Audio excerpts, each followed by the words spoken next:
It's the Martini. We are having a great time with Eve Butterly, producer, director, educator, who is here to talk to us today about producer versus director. Who owns the day? Correct.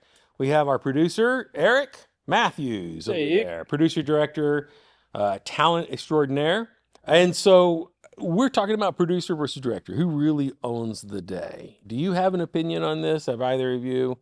I mean, I have my opinions. I used to be a producer director, used to produce and direct my own stuff. So it was kind of moot in those cases. But, you know, I have been in situations where producers and directors are kind of jockeying for power or for, you know, for their angle. And so what do you think? Who really owns the day? Well, I think the producer kind of gives you the resources and says, here's what we have to work with. Here's how much money we have. Here's how much time we have. Here's the location we have. This is your sandbox. Yes, this is our box. And the director needs to play within that sandbox. And, you know, it's kind of like that cooking show where they say, here is a bag of potatoes, a tin of sardines, and 3 lemons. Make a dinner. And so that's the producer. And then the director has to come up with, I have this script, I have this much money, I have these locations. I have this recipe. Yeah, I have this recipe and I have to make this, I have to make this film. So, I mean, a good director, especially at a low budget, really needs to be creative and think outside the box. You know, they might think, oh, well, I want to have this beautiful, you know, Titan crane scene. Hey, buddy, you don't have money for a Titan crane. Or maybe we do have money for a Titan crane, but the crane broke. Or maybe we ran out of time. Or maybe it's raining. Or, you know, so many things can happen in a movie and you have to pivot. And so, you know, a good director is going to be able to come up with something different. And I think that's the eternal struggle because the director is supposed to be taking that creative lead and defining for the crew and for the talent what path that they're to be on and the story that they're trying to tell. But then the producer kind of holds some of the purse strings or some of the resource strings. And so there's kind of like this eternal battle. Right. And battle's not the right word, it's struggle. Battle's a good word. It's a partnership, really. It's a partnership. That's why I say it's a struggle more than a battle. Well, I mean, I guess it depends on your partnership, but you know, ultimately it should be more of a struggle than a battle because you're both struggling trying to make the best thing possible with the resources you have at hand. It's up to the director to fight for the vision and the resources to make it happen, but then the fiduciary responsibility of the producer to say, hey, this is kind of it. So get resourceful, get creative. You can't afford aliens. Maybe it's a motorcycle chase. You know what I mean? So it's almost a symbiotic struggle between the two. But I think communication is key. Yeah. Because, you know, the director can say, okay, I want to do a shot and I need to have a camera that I'm going to put on a pole and I need 3 operators and this is how much it's going to cost. Okay, cool. I can get you 2 operators. That's how much we have in the budget. All right. But on the other hand, for example, I shot a movie and it was extremely low budget, like basically no money. And there was the sound mixer that we had no Comtex. And I said, okay, as a director and as a script supervisor, we need 2. One for the director, one for the script supervisor. And the producer was like, yeah, we don't have any money. We had to hire an entry-level sound mixer. And I was like, okay, this is where we're at. It is what it is. After the movie wrapped, I come to find out that the producer had paid the sound mixer basically 4 or 5 times what everybody else was making. If I had known that, I would have called one of my other friends who was a sound mixer who had full kits, who just literally said, love you, Eve, can't do it for the money. They would have done it for that money. Mm-hmm. And for that money, I would have insisted. You would have gotten your Comtex. Yeah, I would have insisted that they go rent 2 Comtex. Or I would have called one of my friends who's a sound mixer and said, hey, Could you loan me to Comtex or, whatever? And it ended up that there was a line in the movie that I wanted to put into the trailer. And the actor was supposed to say, Duncan, you're not drowning, but if you don't get on that boat, you soon will be. Well, he never finished the line. Not one take did he finish the line. And neither I nor the script supervisor noticed because we couldn't hear. I was just like watching his lips move from across the room. I assumed that he said the line. He didn't say the line. And later on, I found out that the actor who said the line, who is a very, very well-respected actor in town whose name will remain anonymous, he said, well, the other actor told him not to say the end of the line.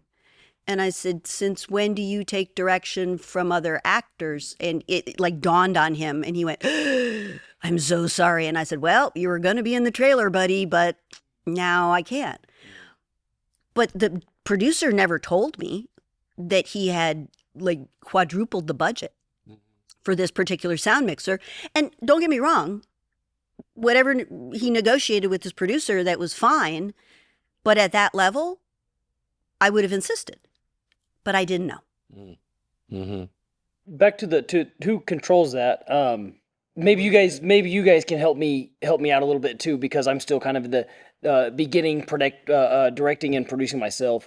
But what I've noticed, because I have been told, like especially in my earlier days, oh, that's a director question, and then I'm like, okay, or oh, that's a producer question, oh, okay, and it can kind of determine on, each set's different. And everybody's going to operate different. But what it seems like, and this is a bit of a generalization, is that the producer's owning the day, but the director's controlling the day. And you just respect both of those boundaries where they are. If there's something that's about the control of the situation or what's happening, I'm going to the director as if he owns the day. And if there's something to do with resources or management that the director does not need. He's not worried about this lunch issue where the catering truck can't get through, something like that, then the producer owns the day. So really, like what he was saying, the client owns the day at the end of it. But that would be my take from my experience is producer owns it, but director controls it. So whatever your question, whatever your situation is, you got to assess that. Is this like creative problem solving, or is this like resource management? And then I'm going to go to producer or director, depending on what that is. That might be the most coherent and well thought out expression you've made today. That I've said, yeah. 100%. Episode number 6. He finally comes through. You guys make me nervous. I've had a couple. I'm not as nervous anymore. I feel like I can talk. I think it's like a right brain, left brain kind of thing. Yeah. Whereas whatever the creative side of your brain is, that's your director, and whatever your logistics is, that's your producer. And again, like if it has to do with the catering truck, hey man, don't bother director with that. Yeah, he's directing, Yeah, leave him but alone. it's like, okay, so we can't do the Titan crane shot. We got to come up with something else. Okay, well, what if we, put the camera on a stick and held it up in the air, and then, the director needs to come up with that within the bounds of the logistics. What is our time? What is our money? What is our location? What are our assets? Do we have a Holocaust cloak? That kind of thing. So, I mean, as a director, I think you need to work within the bounds of what you're given. And, directors who start going over budget and start requesting, things that just aren't in the budget, the producer has to be able to say no. I mean, I've been on shoots as a script supervisor where the director starts just going off the rails and nobody will say no. And like I shot a movie once, it was at a rodeo arena and in Wichita Falls, and they set up this shot and it was 105 degrees and everybody gets there and we set up the whole thing. We're going to be at this rodeo arena for a couple days. And the director goes, yeah, I want to shoot in this direction. Catering tent, honey wagons, everything was in that direction. Is in that direction, yeah. The world was in that direction. And nobody said no to this man. And so they literally had one of those big giant catering tents that they had to like drive the spikes into the parking lot. Mm-hmm. Pull it up. Mm. They had to pull it up. And like, I don't think they shot anything the first day, because they had everything all set up in this direction. Spent so much time logistically switching things around, they never rolled it. And literally this... Was that a certain well-known director? No, he was not well known. Okay. Because there is a certain well-known director that's notorious for being like, I want to shoot that way. You mean towards base camp? Right, Yeah, towards base camp. And Yeah. Well, I think it was a very famous, well-known director, and they built like a church or something. It was like a period piece, and they said, well, we'll never see that side. So you don't even have to finish that side. It could just be, 2x4s on that side. And on the day, guess what they did? He wants to see that side. So at a certain level, at that level, you can do that. If there's maybe 10 people in the world who can do that. But at this level that most of us are working at, you can't shoot that side, buddy. I have to say no. And there was a movie with Tom Hanks years ago. News of the World, I think. Is that what you're talking about? No. Oh, This okay. was back in the 80s. And he played an advertising executive. Big. No. No. Splash. 0 for 2. Okay. Just Ooh, to that's a good start. one. Yeah. That's a good one, though. No. Flash It was is with good. Jackie Gleason. Jackie Gleason. Oh, Big. No. No? Jackie Gleason from the Honeymooners. Yeah, I know who Jackie Gleason he is. was I passed thought- away at that point. Oh, So wow. anyway, I digress. But he plays an ad exec. And I remember seeing this movie as a young woman. And the yet. client is asking him a question.